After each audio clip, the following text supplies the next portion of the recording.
Queridos irmãos, queridas irmãs, então agora esse vídeo é de número 707, da influência moral do médium, capítulo 20. A questão agora é a questão de número 229, é um esclarecimento de Erasto. Nós já estamos terminando já esse capítulo, então falta 2 páginas e meias mais ou menos, mas não encerramos hoje. Então Erasto continua assim, ó. A par disto, ponhamos em evidência o quadro do médium verdadeiramente bom, né?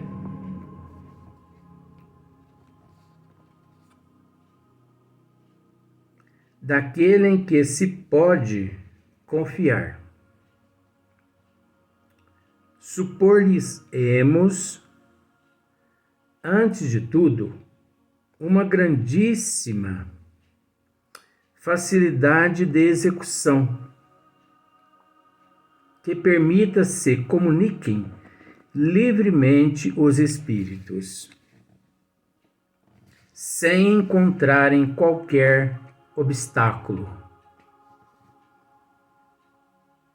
Sem encontrarem qualquer obstáculo material. Por que que Erasto está dizendo isso? Porque no final da questão 228, ele encerra da seguinte forma, retornando ao final. Devemos também convir em que, muitas vezes, o orgulho é despertado no médium pelos que o cercam. Olha só para você ver, nós já falamos a respeito desse item aqui no vídeo anterior. Devemos também convir em que, muitas vezes,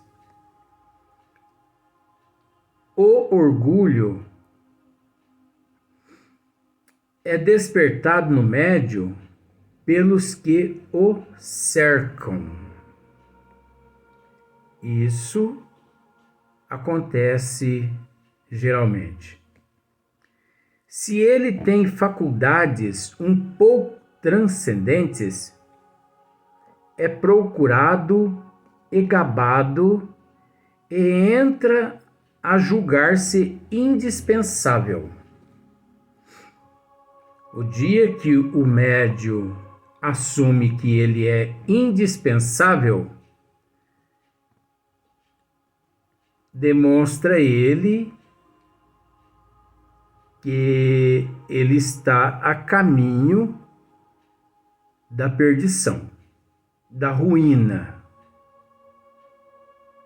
Porque ninguém pode pensar que é indispensável. Todos nós somos, vamos assim dizer, um dia, né, nós somos dispensáveis, sim. Por mais importante trabalho que a pessoa executa, mas o médium, ele não pode se gabar. O médium, ele não pode se gloriar. Ele não pode. Até aqui no próprio livro dos médiuns está aqui. Todos nós somos falível. Quando o indivíduo pensar da seguinte maneira, eu sou infalível, coitadinho, Ele está de cabeça para baixo e não percebe, né? Logo toma ares de importância e desdém. Por que nós estamos lendo aqui esse trechinho? Porque isso aqui é o final para dar sequência na questão 228, porque senão fica muito vago, né? Quando presta a alguém o seu concurso, né? Quando presta a alguém o seu concurso, mais de uma vez tivemos motivos de deplorar elogios que dispensamos a alguns médios com o intuito de os animar. Aí começa Erasto daqui em diante.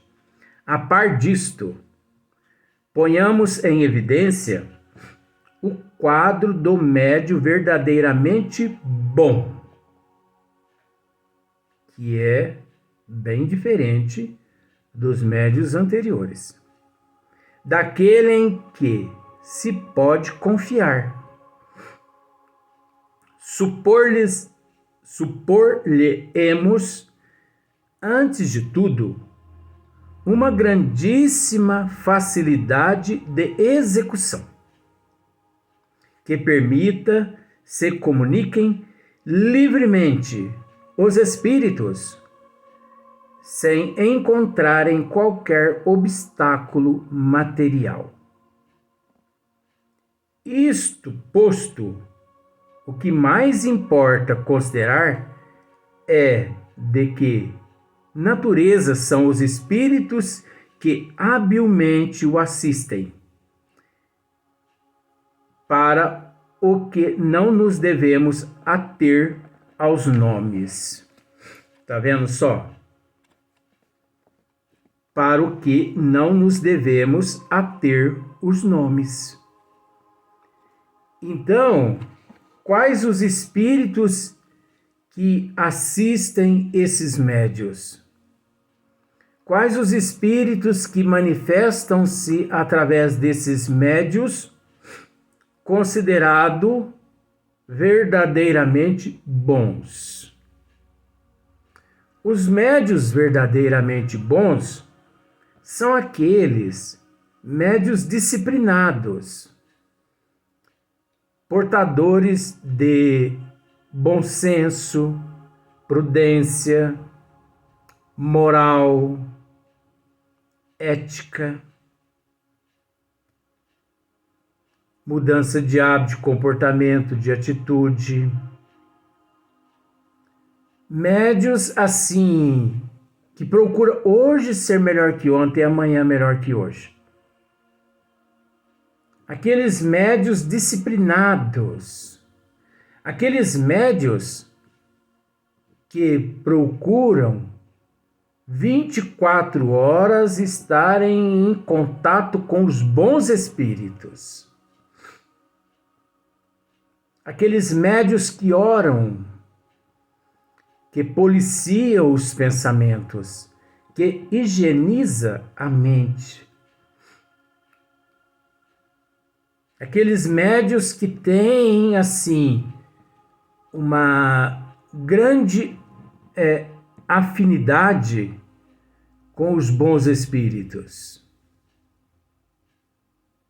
Isso não significa que ele seja melhor que outros médios, mas é uma pessoa ali experiente, né? É uma pessoa disciplinada, pautada no amor, pautada na seriedade, na responsabilidade, na caridade.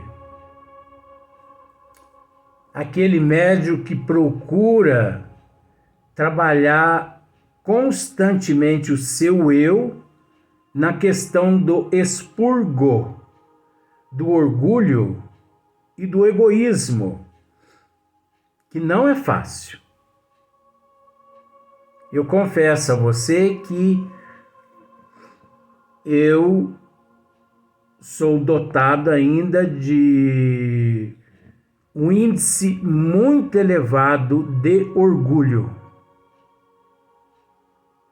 Mas você, Luiz, você não é orgulhoso. Sou. Ninguém melhor que a própria pessoa para saber ao ponto de reconhecer. Nós temos que entender, isso nós temos que entender com todo respeito. Nós temos que entender que reconhecer é uma virtude que poucos possuem. Mas não basta reconhecer. É preciso trabalhar para remover aquele orgulho. Sabe por quê? Caso contrário, a pessoa diz assim: eu reconheço que sou orgulhoso. Mas a pessoa não faz nada para poder se livrar daquele orgulho. Então, é preciso, porque reconhecer é uma virtude? É. Porque poucos reconhecem. Se você diz para a pessoa assim, você sabe que você é orgulhoso, né? Eu? Que isso? Jamais. Você sabe que você é egoísta. Eu? Que isso? Jamais. Dificilmente as pessoas assumem que são. Eu não tenho essa dificuldade de assumir, não. Eu posso, assim, enfrentar uma dificuldade em dissolver isso em mim. Mas reconhecer, oxe, que isso? Eu reconheço com a facilidade imensa. Eu sou egoísta, eu sou um pouco lá orgulhoso. Sim, sou, sim. Não tem vergonha de dizer isso, não. Eu acho que, com todo respeito, não detenho esse título jamais. Mas o representante de Jesus na terra, ele não pode sentir vergonha de reconhecer as tuas qualidades. Ele não pode sentir vergonha de reconhecer as tuas falhas, os teus erros. Então eu sou portador de orgulho, de egoísmo, também inveja, ciúme. Tem momentos que eu sou, sim, avarento. Ora, gente, nós nos encontramos em processo de evolução. Jesus, que é Jesus, encontra-se em processo de evolução. É lógico que Jesus não detém essas monstruosidades que eu acabei de assumir aqui, que eu possuo. Jesus não possui isso. Professor Eurípides, Bezerra de Menezes, esses não. Mas aqui no corpo físico, gente, todos nós, a pessoa que dissesse, eu não sou egoísta, eu não sou orgulhoso, acabou de sumir, de assumir. Que é? Que isso? Agora, analisando perante muitas situações, é necessário um pouco o orgulho. É até um estímulo à evolução. O egoísmo, mas o orgulho sadio. O egoísmo sadio. O ciúme sadio. O ciúme sadio é o incondicional.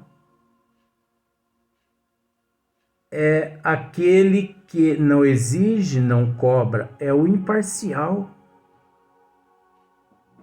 Eu sei que é meio difícil das pessoas entender, mas tudo bem. Então, olha só para você ver. Isto posto, o que mais importa considerar é de que natureza são os espíritos que habitualmente o assistem. Isto posto, o que mais importa considerar é de que natureza são os espíritos que habitualmente o assistem, para o que não nos devemos ater aos nomes.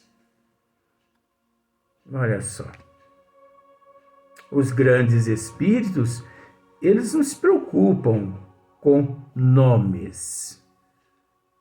Nós aqui, né, que nos preocupamos com nomes de espíritos. Porém, a linguagem jamais deverá ele perder de vista que a simpatia que lhe dispensam os bons espíritos estará na razão direta de seus esforços por afastar os maus, persuadido de que a sua faculdade é um dom que lhe foi outorgado para o bem. De nenhum modo procura prevalecer-se dela, nem apresentá-la como demonstração de mérito seu. Aceita as boas comunicações que lhe são transmitidas como uma graça de que lhe cumpre tornar-se cada vez mais digno pela sua bondade, pela sua benevolência e pela sua modéstia. O primeiro se orgulha de suas relações com os espíritos superiores. Este outro se humilha por se considerar sempre abaixo desse favor.